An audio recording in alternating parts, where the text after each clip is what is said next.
Om Sadashivasamārambham Shankaracharya Madhyamam Asmadacharya Paryantam Vande Guru Paramparam. Om Sahanavavatu Sahana Bhunaktu Sahaviryam Karvavahai Tejasvinavadhitamastu ma vidvishavahai. Om Shanti Shanti Shanti. Okay, so having done the Vedanta Sara, which is a very long and complicated text, I thought we'd look at a much smaller one. This is only 5 verses. It is called Sadhana Panchakam. Now, what are these texts? As you know, the Prakarana Granthas are various works, small texts attributed to various acharyas. And they explain, some texts explain the Vedantic principles, all of them, some concentrate on a particular few. Vedanta has many basic concepts. So these granthas are divided into various classes. Some are advanced granthas, which are Mananam texts. Some are Nididhyasanam texts. Some are Shravanam texts, which talk about either the whole gamut of all Vedantic principles like Tattvabodha, or some specific, specific ideas like Drik Drishya Viveka. Many of these Prakarana Granthas have been attributed to Shankaracharya. And Shankara has a very wide repertoire of texts. Some of them are 5 verses, some of them are 8 verses, some of them are 10 verses, some of them are 100 verses, and there's one which has 1,000 verses.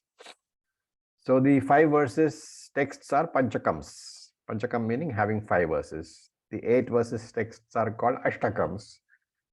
The 10 verses texts are called Dashakams. The 100 verses texts are called Shatakams. And there's one called Upadesha Sahasri, which is 1,000 verses. So this one is called Sadhana Panchakam, and obviously it has 5 verses. It has various other names also. Like Sadhana Panchakam is the popular name, but sometimes you will hear names like Upadesha Panchakam, Advaita Panchakam, and Sopana Panchakam. So Upadesha means teaching, and therefore Upadesha Panchakam means teaching in 5 verses.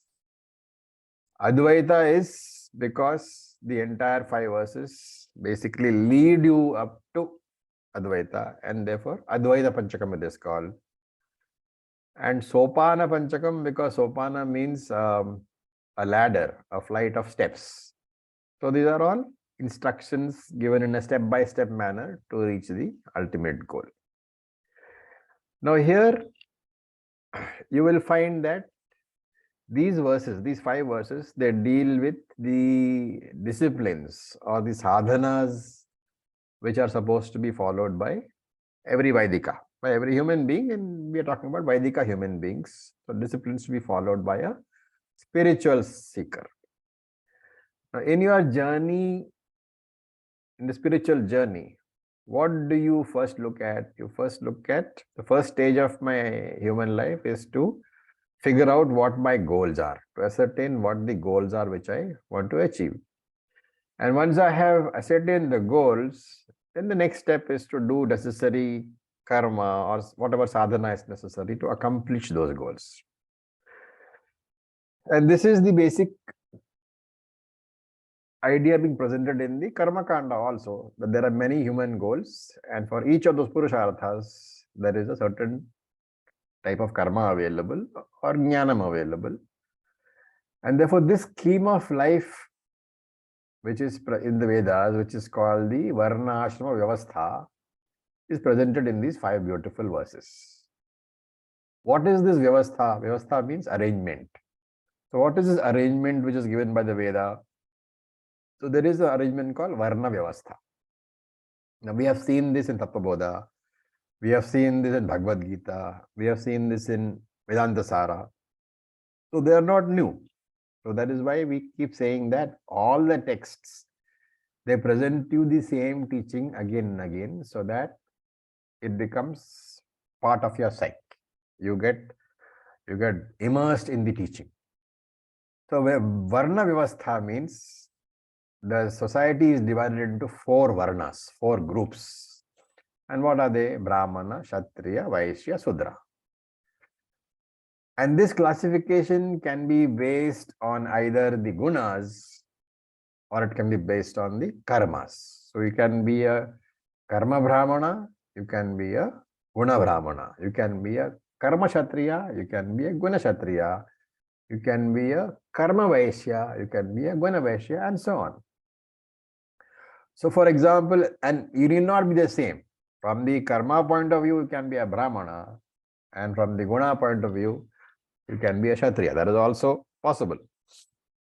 So therefore, this classification is based on the role played by the person in society or the contribution to society.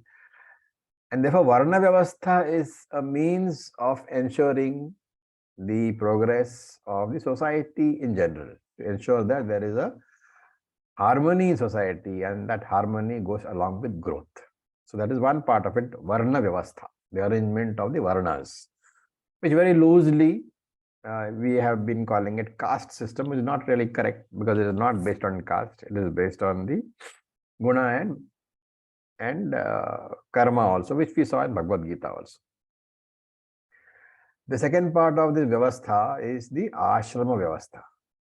So just as the Varna Vyavastha is meant for the growth of society, Ashrama Vyavastha, the arrangement of the ashramas, is meant for individual growth. And Sadhana Panchakam is addressed to whom? To address the individual seeker. And therefore, you will find that most of the verses, they deal with the Ashrama Vyavastha, and we don't touch much upon Varna Vyavastha. Now, for all the seekers, all human beings, irrespective of Varna and Ashrama, there are certain common sadhanas prescribed. These are called Samanya Dharma. And we are more familiar with these because they have been dealt with in Patanjali Yoga Sutras under the headings of Yama Niyama. So these are the do's and the don'ts. So you will just quickly go over them so that those of us who are not too familiar with the Yoga Sutras know what we are talking about. So there is Yama. Now Yama is basically the avoidances, that which should not be done. Yama should be avoided. The first is ahimsa. Okay, now it doesn't mean ahimsa should be avoided. So ahimsa has to be understood as hinsa varjanam. You have to avoid violence. And therefore, we have to avoid any harm to others, not only in deed, but in word and in thought. So remember that ahimsa or hinsa varjanam, avoidance of hinsa, there is nothing positive that you are doing. You are only avoiding a negative outcome for others. You are avoiding harming others. So ahimsa is a virtue by way of restraint. Because you do not do harm, you are avoiding harm to others. There is nothing positive that you are doing. Okay, that's ahimsa. So ahimsa is hinsa varjanam. Satyam.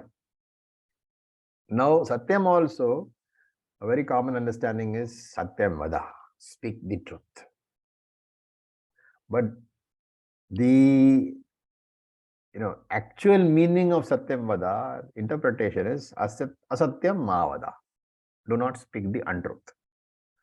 Here also remember, the virtue of being honest does not lie in speaking the truth all the time. It is simply avoiding saying anything which is not the truth. And therefore, one should not go around town saying whatever you know to be true. You need not tell anybody, this is the truth, this is the truth. So if I think somebody's face is ugly, that is the truth for me. So under the heading of Satyam, I should not go and tell him your face is ugly. So I simply observe silence. So Satyam is Asatyam Varjanam. Do not speaking the untruth. And therefore, whenever I speak, I should speak only the truth. That is the meaning of this yama, which is called satyam. So I do not speak untruth. And in case I do not speak, but I know something which is going to harm others, I just observe silence. Silence. So here satyam is the avoidance of asatyam. And similarly, astheyam. Do not possess wealth that does not belong to you. Similarly, brahmacharyam. You are not doing anything positive. You are just avoiding the illegitimate, inappropriate relationships with the opposite sex. And the fifth one under this heading is aparigraha, avoidance of unnecessary possessions. Not necessary illegal, but unnecessary. And the unnecessary adjective is, of course, will have different meanings for different people, but we can take it as meaning that hoarding or over possession, even if it is legal, excessive hoarding, excessive possession of wealth. So legitimate wealth, even if it is legitimate, but if there is excessive ownership, that is also violation of aparigraha. Okay, so aparigraha is parigraha varjanam, avoidance of unnecessary possessions.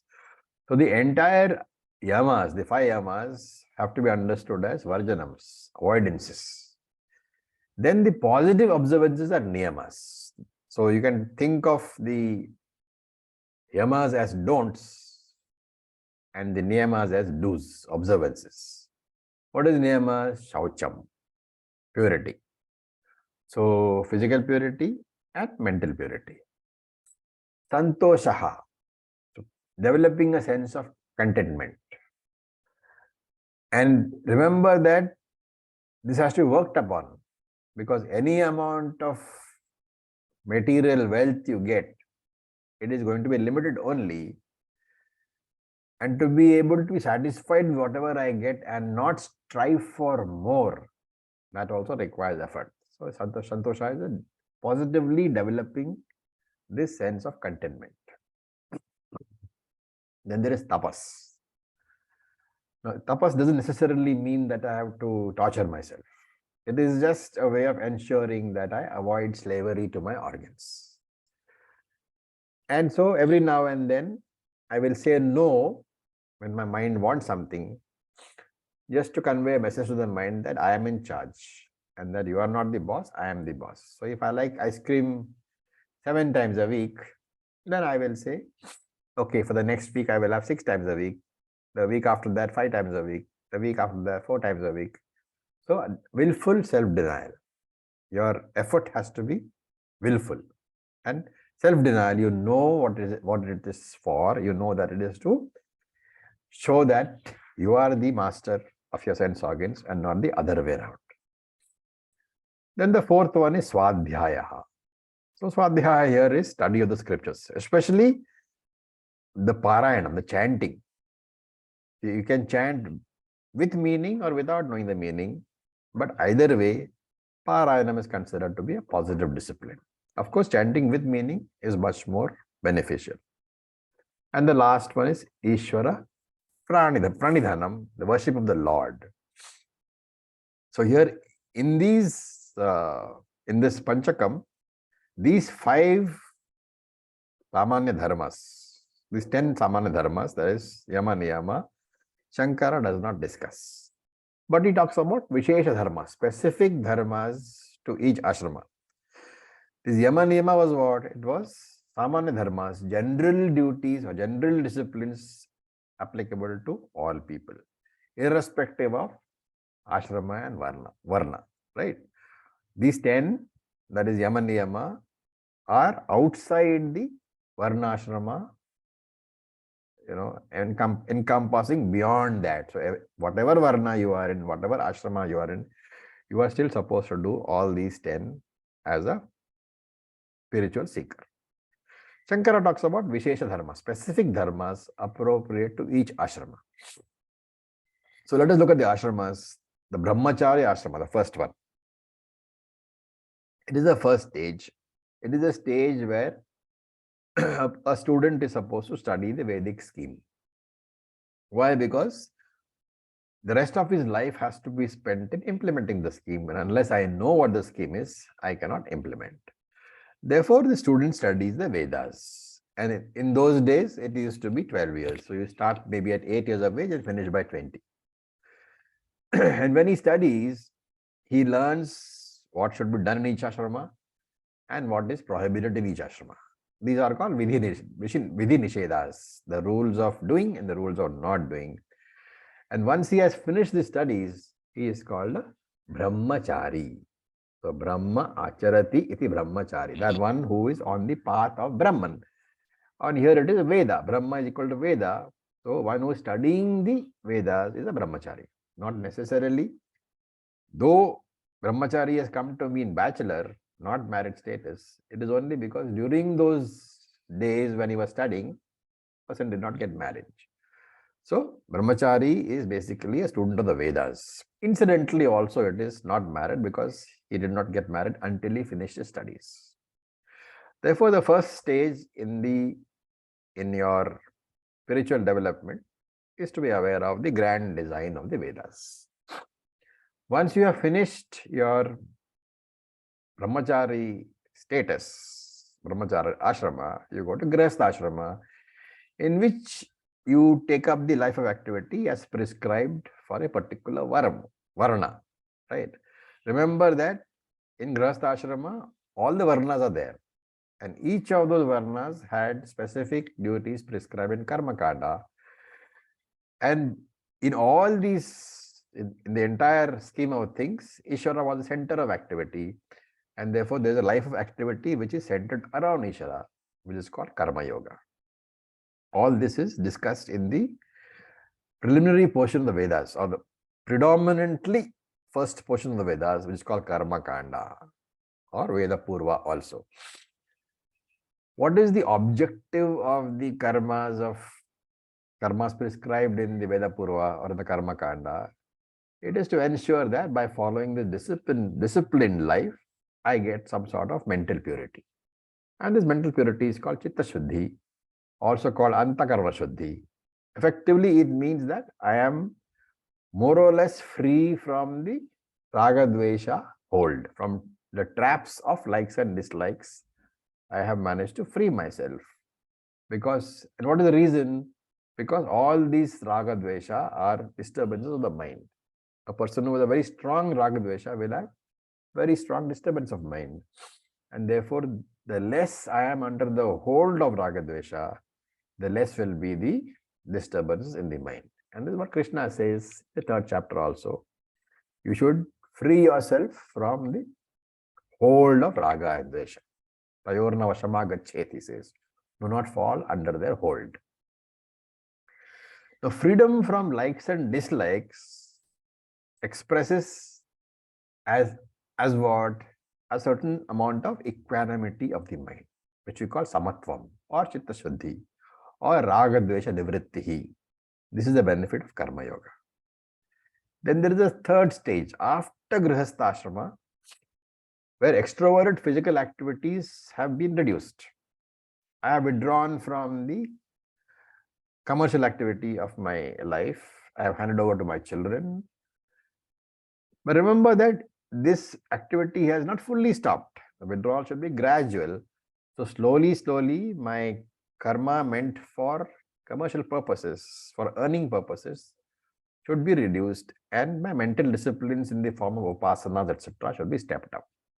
So this is the Vanaprastha ashrama, for which there is a second portion of the Vedas within the Karma Kanda known as Upasana Kanda, Upasana part of it.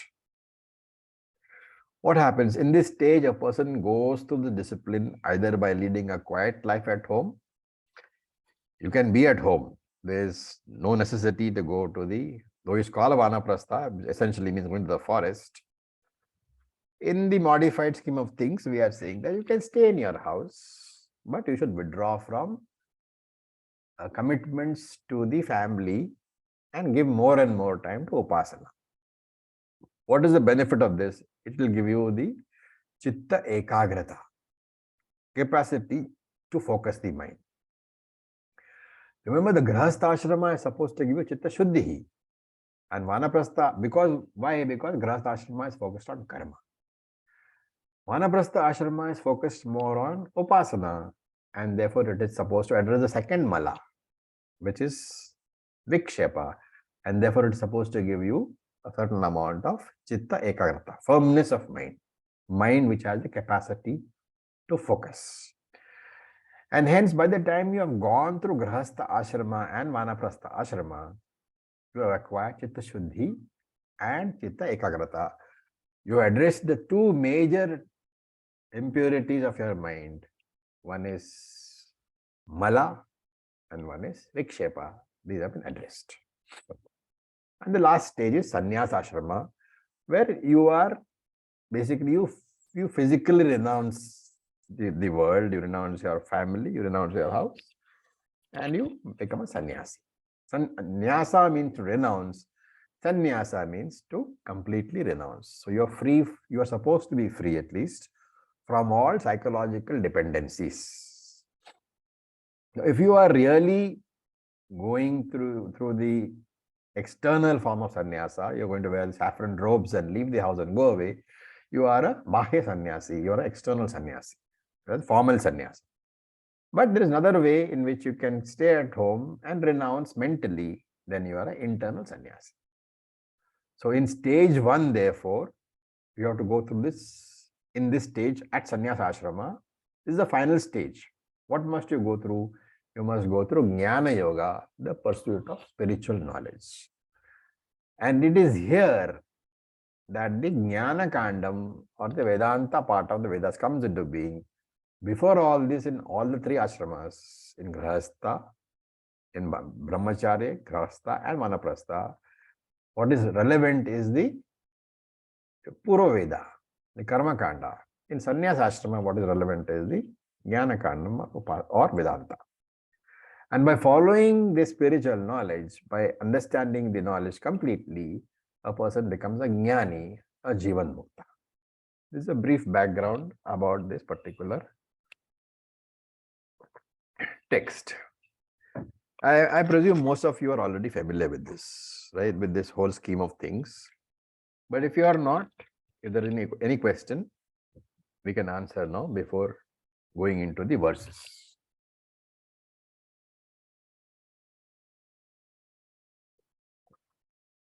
No questions. Okay, great. Everybody is completely familiar. So now let us look at the verses. I will chant. You repeat after me. Verse number 1. Vedo nityamadhiyatam taduditam. Vedo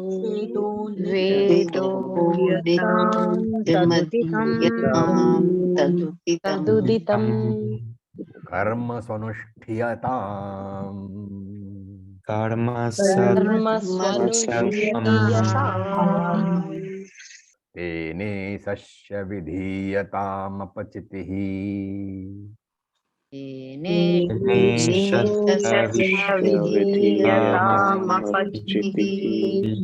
Kamye matistejyatam.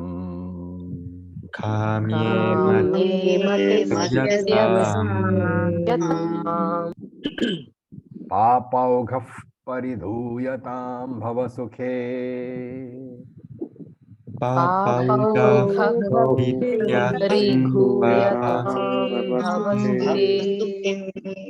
Dosho anusandhiyatam.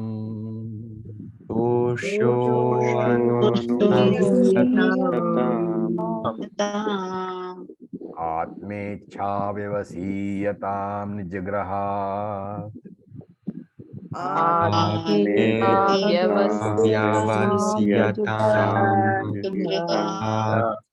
Purnam vinirgamyatam.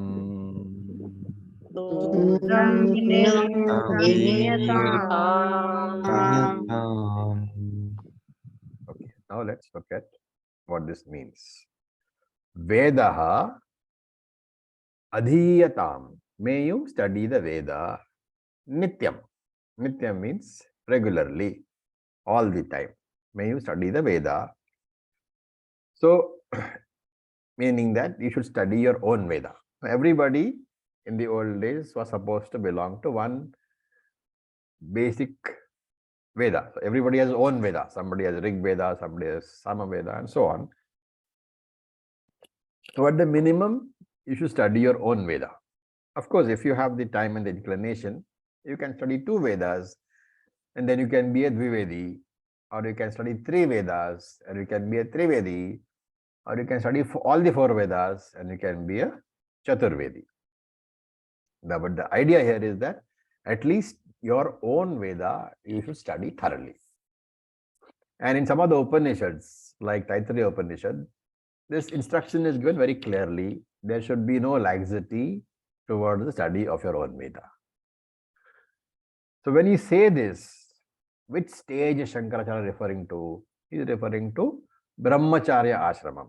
Because there it is that you do your Vedic study, you become familiar with the scheme of life which is presented in the Karma Kanda and the Jnana Kanda also.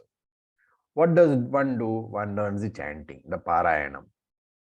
And in those days, there were no textbooks. So you had to, the teacher would chant once and the student would repeat twice. And then every day you have to keep on repeating, otherwise you'll forget. And that is how you learn to chant. You have to keep on repeating until the thing becomes absolutely natural to you, that you do not have to think about it. The words come automatically. So one learns to chant, and then after that, one learns the Veda Angas like Vyakaranam, grammar, etymology, Mimamsa, analysis, all this one learns. So you learn the chanting first, and once you are familiar with the chanting, then you learn how to analyze the various sentences of the Veda. So ultimately, what is the net result? You become a person who at least knows, intellectually at least he knows how life is supposed to be lived in accordance with the dharmic principle. And remember here, one interesting aspect of Veda is that Veda does not present Swarga, heaven, as the final destination, which many other faiths do. Most faiths, they present heaven as the final destination for you. And that is why you have to be a good person here. Or you go to hell otherwise. But interestingly, the Veda doesn't do that. It does not present Swarga as a final place to go to. It says Swarga is like a vacation spot. You go, you spend all the money that you earned while you were here. When the money is over, you come back. The money in this case being the merit or demerit of a karmic action, which we call punya and papa. So Swarga is for the Vaidika, a vacation spot. You go and come back. And in Sanskrit, this way of life is called prayas, as opposed to stress. Prayas is for moksha, prayas is for what is pleasant. And remember that Swarga, the heaven, in fact, there are many heavens. There are some 14 worlds. Out of them, there are many which are Swargas, different types of Swargas, including highest Swarga is Brahma Loka. But going to any of these 14 lokas is not a solution. Why? Because the 14 lokas are within samsara only. Right? So Veda doesn't present karma as a solution to samsara. Veda presents only jnanam as the solution to samsara. Okay. Apart from all this, what does he do in the Grihastha ashram, in the Brahmacharya ashram? He also studies those aspects which are related to the work which he is going to do according to his varna. So if he is a Kshatriya, he will study what you call the art of fighting, Dhanurvidya, all that he will study. If he is a Vaishya, he will study economics. If he is a Brahmana, he will focus more on the Vedas because he is going to teach. So accordingly, there is a basic background of the Veda, plus you are also given an education for preparing you for your normal life as a Grihastha, whatever you are going to do according to your varna. And this is what is being presented as the brahmacharya life. Therefore, an all-rounded education preparing me for life is what is presented in the Karma Kanda. After that, what happens? You come to Grahastha Ashrama. So, in Grahastha Ashrama, there are three types of karma. There is Sakama karma, which is meant for fulfilling your material desires. There is Nishkama karma, meant for spiritual growth. And there is a third type called Nisheda karma, which is not supposed to be done, which are obstacles for spiritual growth. So these three types of karma are looked at in the Grahastha Ashram. So Shankara says here, Tad uditam karma sanushtiyatam. So tad uditam karma. So tat here means the Veda. Meant tat, that Veda, uditam, mentioned karma. The karmas mentioned in the Vedas, and again you have to add here, which are meant for your particular varna, right? And varna and ashrama also. The karma for Grihastha ashrama is different from the karma meant for Vanaprastha ashrama. So varna ashrama related karma which are prescribed in the Veda. So tad uditam karma means karma which has been prescribed in the Vedas for the varna and ashrama in which you are. Swa anushtiyatam. May you follow sincerely. So what are these compulsory duties? You have swadharma. Swa refers to swadharma, determined by the ashram and varna. And remember that within a varna, within one varna, people can be in different ashramas. And therefore, within one varna, there can be different karma prescribed for people in different ashramas. So these are all Vedic concepts.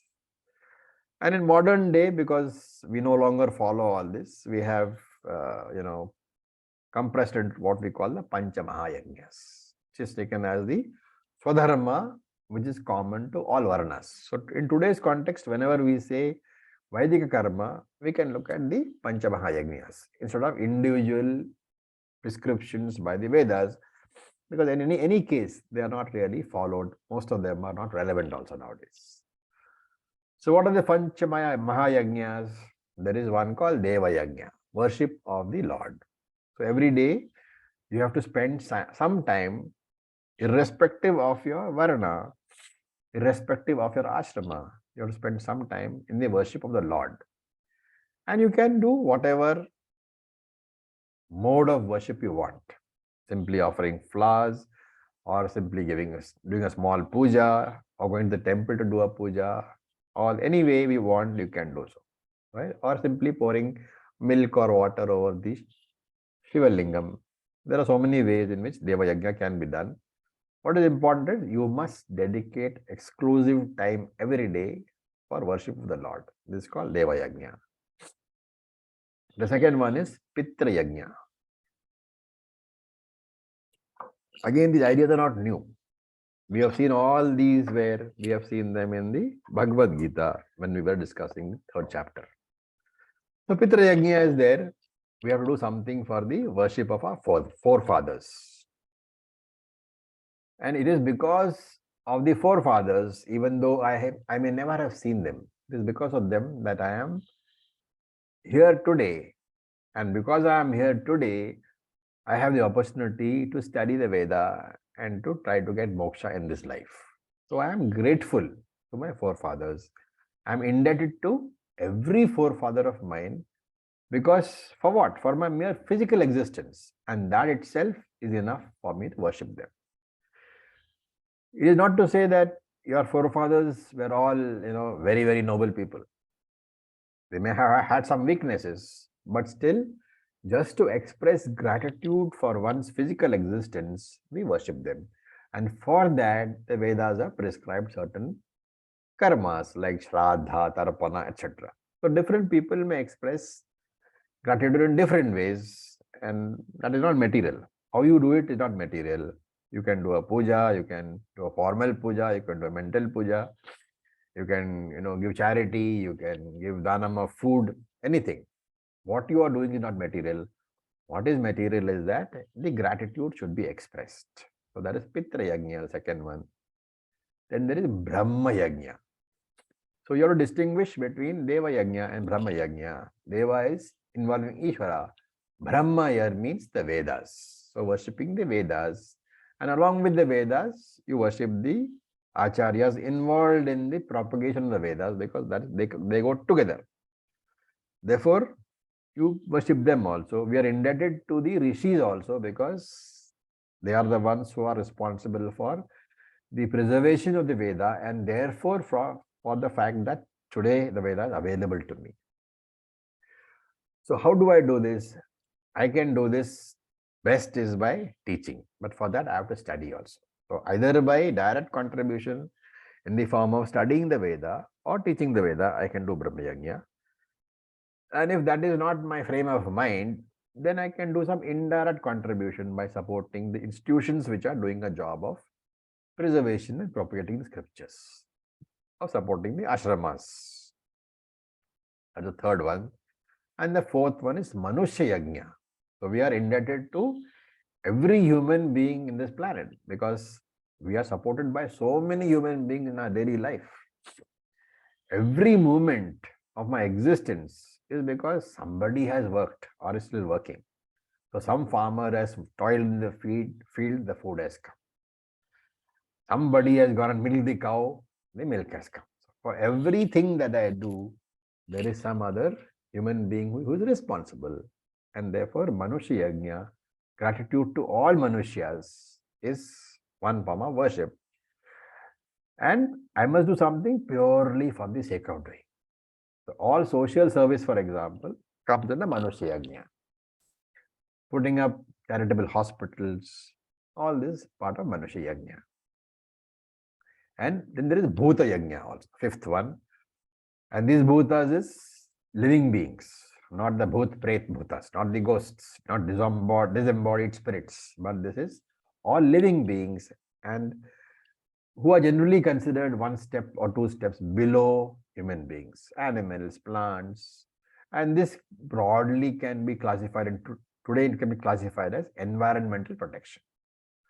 So this is provided in the Vedic scheme of living itself. Environmental protection is there. And if we can't do anything major, at least we can plant a tree once in a way, right? Protect a tree, plant a tree. So these Panchamaha Yajnas are therefore compulsory for all. Then, what is the next word? Teneshasya vidhiyatam appachitihi. So tena ishasya. Tena means by means of that. By means of what? By all the Vaidika karma which I have been talking about. Tena apichitaha vidhiyatam. You should worship. Vidhiyatam means kriyatam. What should be done. So those karmas have to be done, and by those karmas, ishasya apachitihi. Ishvara should be worshipped. Ishasya means Ishvara, Ishaha, the Lord. Apachitihi is to worship, puja.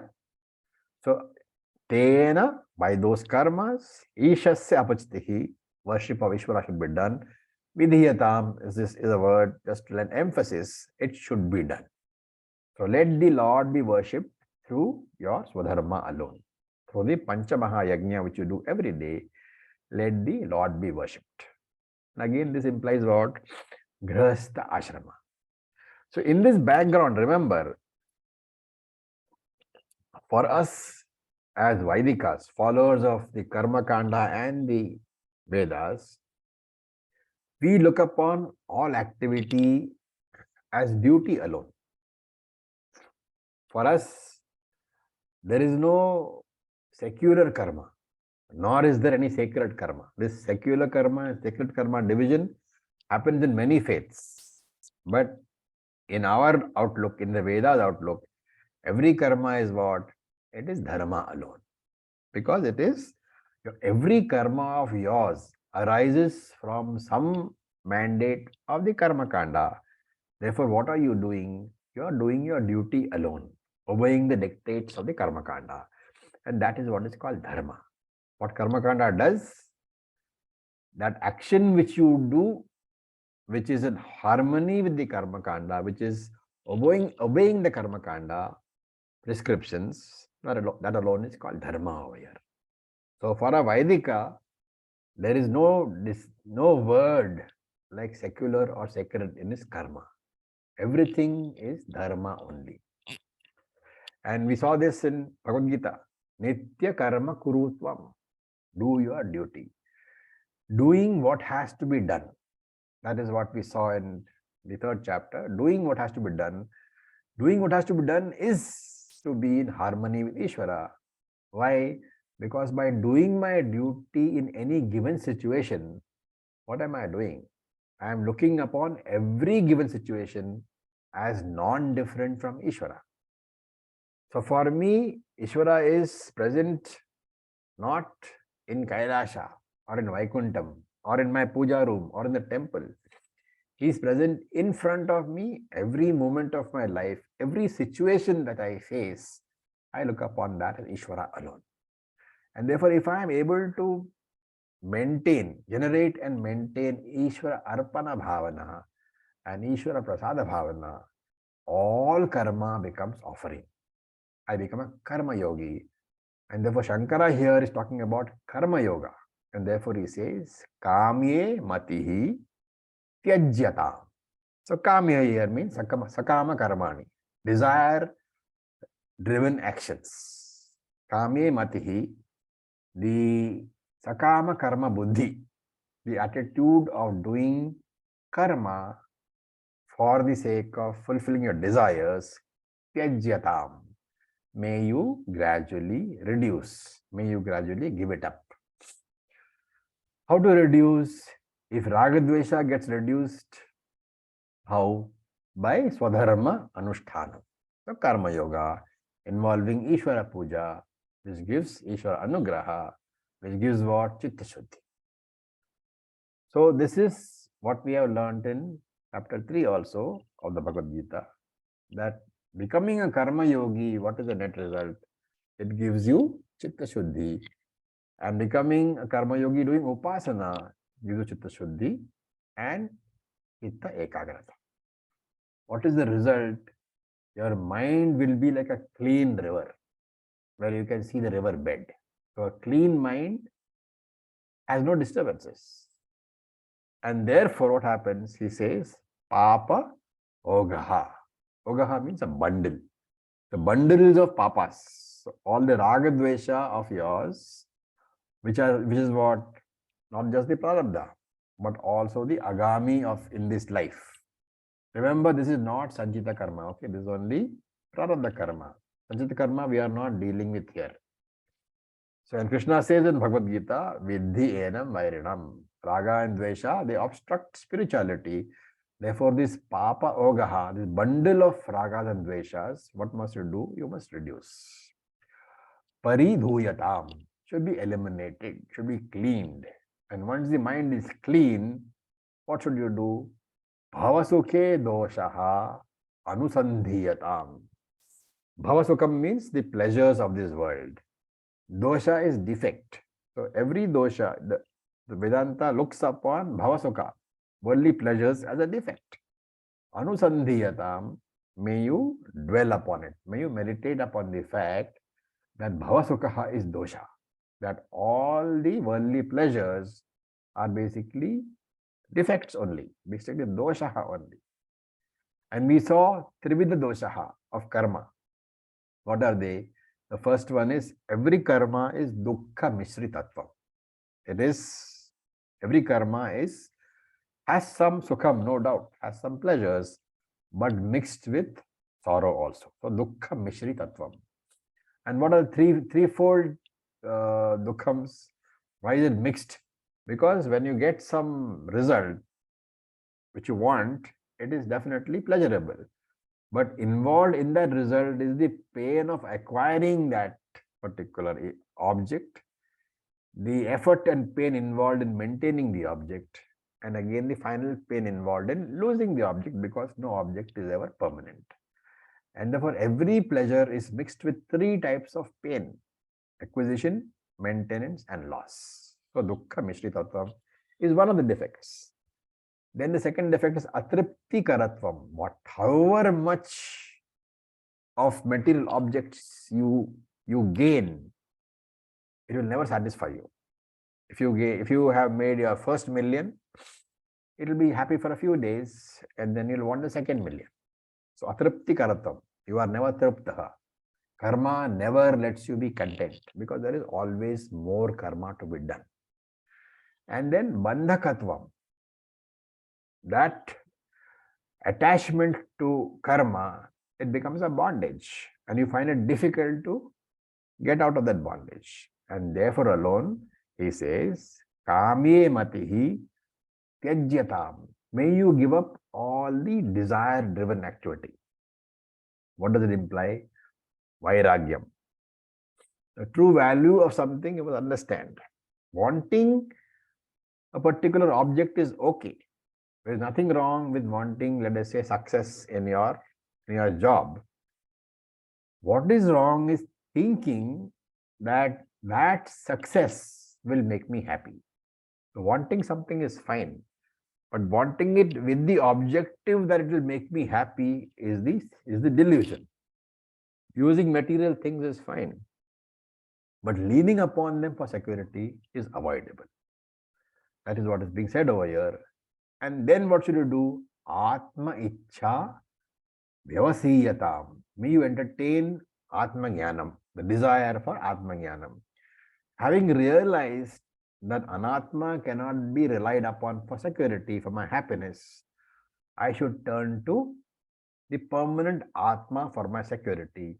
Atma is the ever secure one, the source of all security and happiness. And therefore, this was called in Tattvabodha what? Nitya, Anitya, Vivekaha. Move away from temporary objects to permanent objects. Move away from Anityam to Nityam. And this implies Mumukshutvam. And therefore he says, Nija Grahat. Nija is yours, Graham is house. From your own house, Vinirgamyatam, you must leave. Turnam, quickly. Leave as quickly as possible your own house. What does it mean? It can be taken to mean sannyasa. It can also be taken to mean that I must give up the mindness, the mama buddhi, that everything is mine. And therefore this represents vanaprastha ashram. I am giving up my house, my bank balance, my children, my car. All this should be given up, at least mentally. The idea being conveyed is that this is the time for karma to be reduced and for upasana to be focused upon. You can continue to stay in the house. You can have that interpretation also, but slowly there should be a withdrawal from all responsibility. So this is the verse number 1. I will just unmute you all so that any questions are there. Yeah, you are unmuted. Any questions? I'll be happy to answer. Remember, it's a very beautiful analysis, summation of whatever we have done so far in Bhagavad Gita. Namaste, Raviji. Actually, I lost the connection. Can you tell quickly about the 5 yagnas again? Right now is not the time because this has already been there in Bhagavad Gita. So you can listen to the recording afterwards and make your notes. All right. Thank you. Yeah, Biraji. Acharya. Acharya, you said that you study your particular Veda. Yeah. How does one know which is my Veda? There are 4 Vedas. In the old days, you were born into a Veda, okay? So that's no longer there. So it is not very relevant anymore. But at least one Veda you should study. And that also now we don't insist upon because Veda basically prescribes the karma kanda part of it, the individual karma relating to your varna. And since varna itself is very loose nowadays, it is not very relevant anymore. That is why we said we have condensed the entire karma kanda into the 5 Panchamahayajna, which is across all the Vedas. So you can take it as doing the Panchamahayajna regularly. So studying of Vedas means what then? Studying of Vedas literally was taken as what you did, memorizing the Vedas. Okay. But that is no longer there. So you can look at it as just simple Parayanam. You can do the Okay. Parayanam of your Upanishad also, Bhagavad Gita also, or the Prakarana Grantha Okay. also. Prayers, basically every prayer, every Yes. day must have some prayer in it. Okay. Thank you. Okay. Mataji.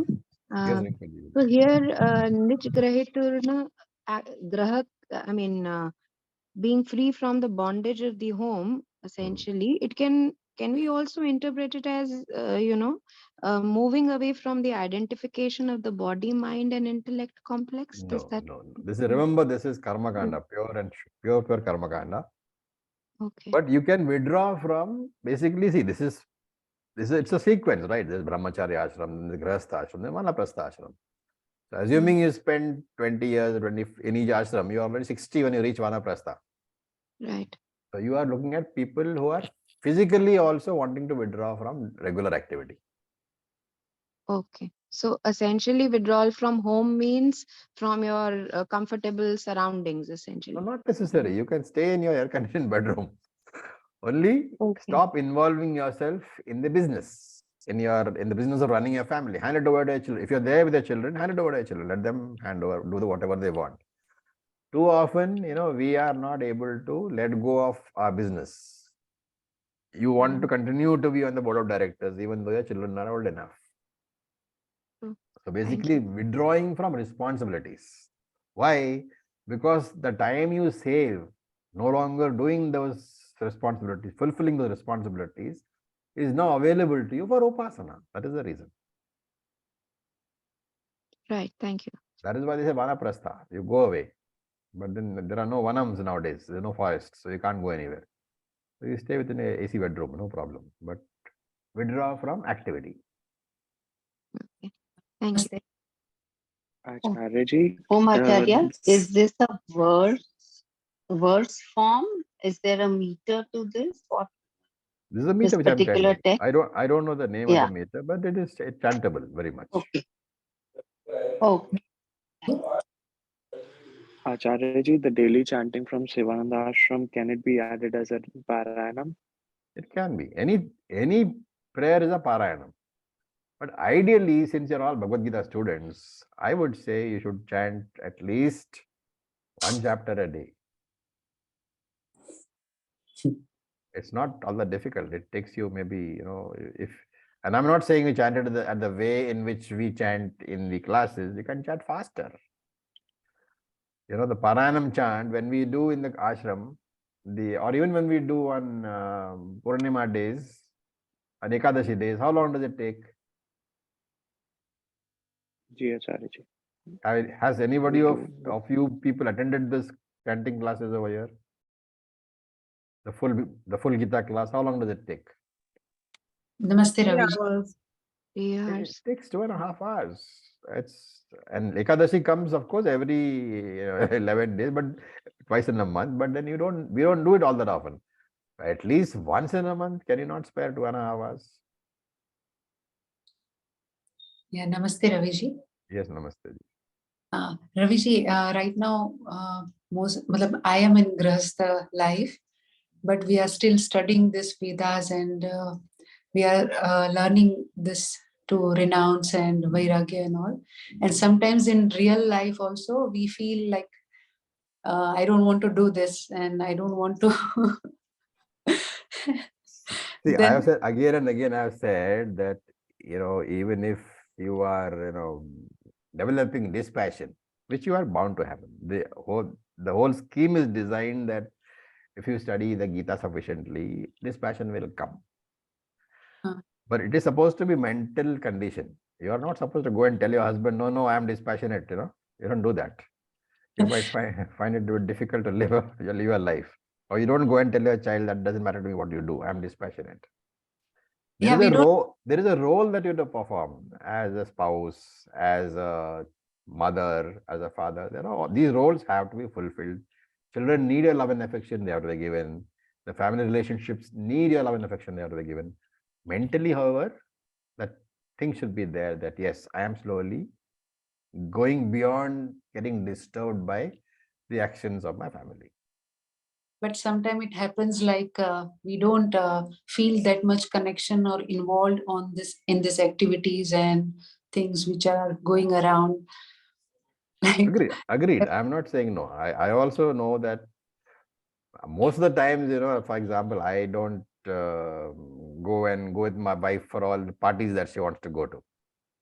She likes to go out and eat, and I don't like to go out and eat. She likes to go to friends' places. I don't like to do that.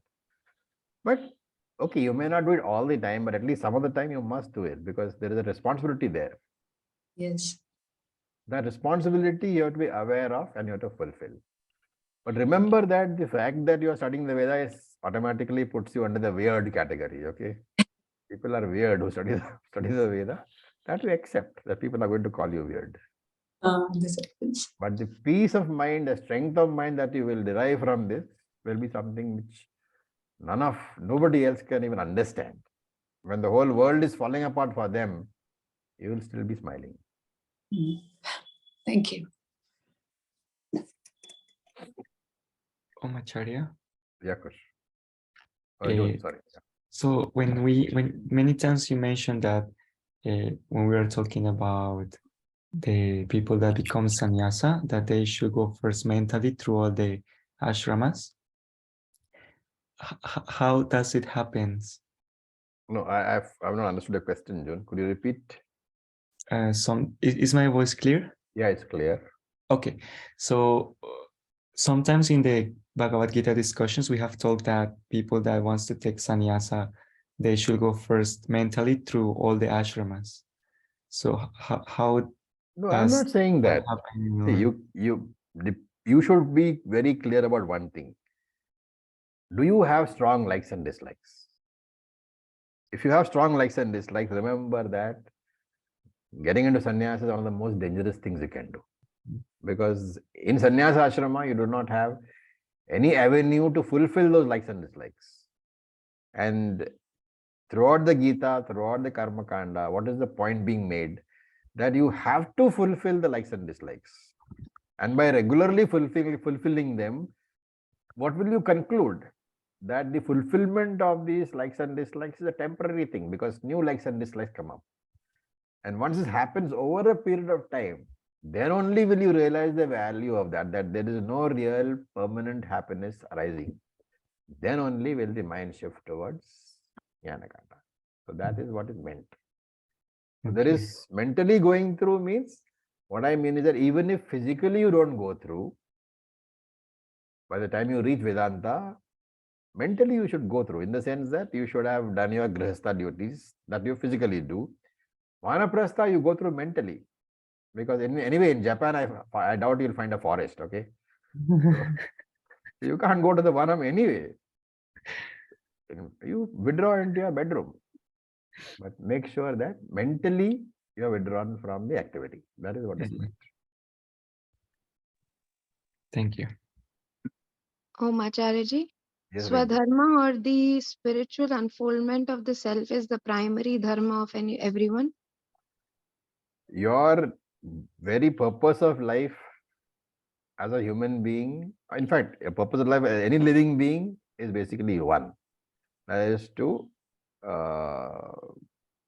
suffer or enjoy the fruits of your papa and punya karma.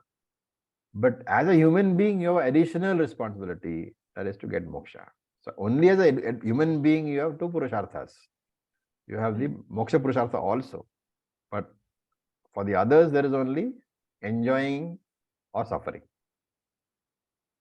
So all karma that we do should be directed towards spiritual growth only. Yes, every karma of yours. In fact, ideally, what you should do is you fix your objective as moksha, and every karma should be more or less supportive of that. And if you find that some karma is not supportive, slowly, you should drop it. Okay, thank you. Remember that, if you want to go out with your child for a movie, don't take it as not supportive of your thing. It is duty as a mother that you are doing. Right, the balance, correct balance has to Correct be balance has to be identified. maintained. Throughout your daily karma, you must always be aware that my final destination is moksha. Right, thank you. As long as that is kept in mind, things are okay. Thank you.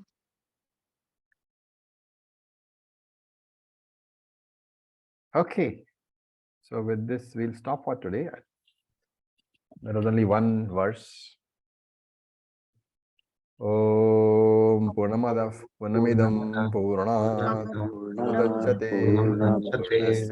Purnasya Purnamadaya Purnamevavasyate Om Shanti Shanti Shanti Shanti. Om Tat Sat Om Namah Om Namah Shivaya. Shivaya. Thank you for Om your Namah patience. Shivaya.